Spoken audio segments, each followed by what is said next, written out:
About 2 years ago, Facebook's mission changed. And it changed when it crossed the 2 billion user threshold. There was research that was done that found that people who just passively consume content, meaning they scroll through their news feed and just read posts, were actually feeling more isolated and disconnected, regardless of how many friend connections they had on the platform. And so the new mission of Facebook is give people the power to build community and bring the world closer together. The reason for that is what the research shows is when people are in community with one another, meaning that they have a group of people that are supportive, they have a group of people that they can go to during times of challenge, people actually feel safer. They feel like they have a better quality of life. I believe it's so important for us to be in community with one another because, number one, when God made Adam, he looked at him and said, "It is not good for man to be alone." The key there is God didn't say it's impossible. He just said it's not good. It's not his best. And so we have to seek out other people and we have to allow others to seek us out because it's God's design. We're not designed to sit in rooms by ourselves with our digital devices and scroll through content. We are designed to be in community with other people. And I believe that's where the blessing comes from.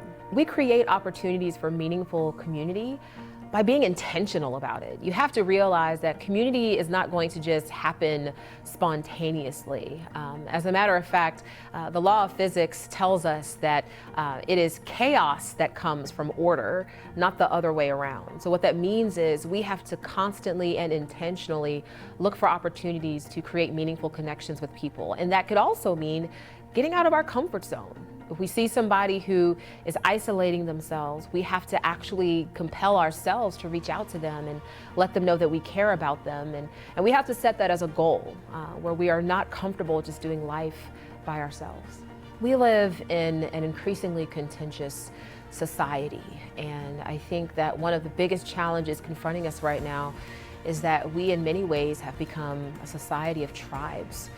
There are those of us who are believers and we only hang out with believers. There are those of us who are Democrats, we only hang out with Democrats. There are those of us who we love fashion, we only hang out with people who are fashionable. We create these tribes, and as a result what we do is we otherize people. We look at people who are different than us as not being as good as we are, or we look at them sometimes even as enemies.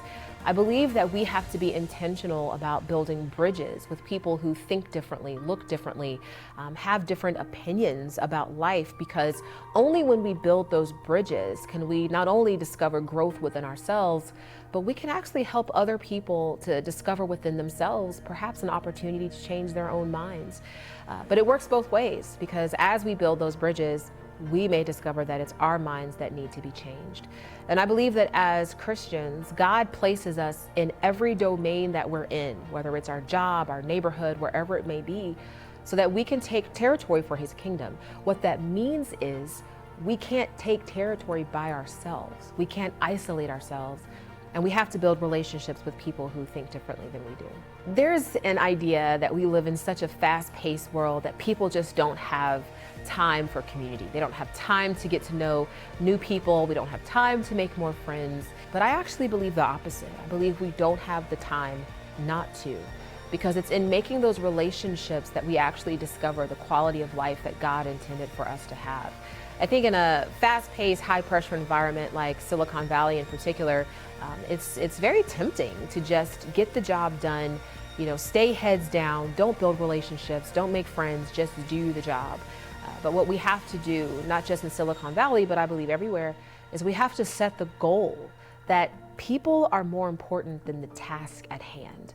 As long as we keep that mindset, as long as we have that mentality, we'll always make the time, because the truth is there's nothing more important or nothing of more value than the person sitting in front of us at any given moment.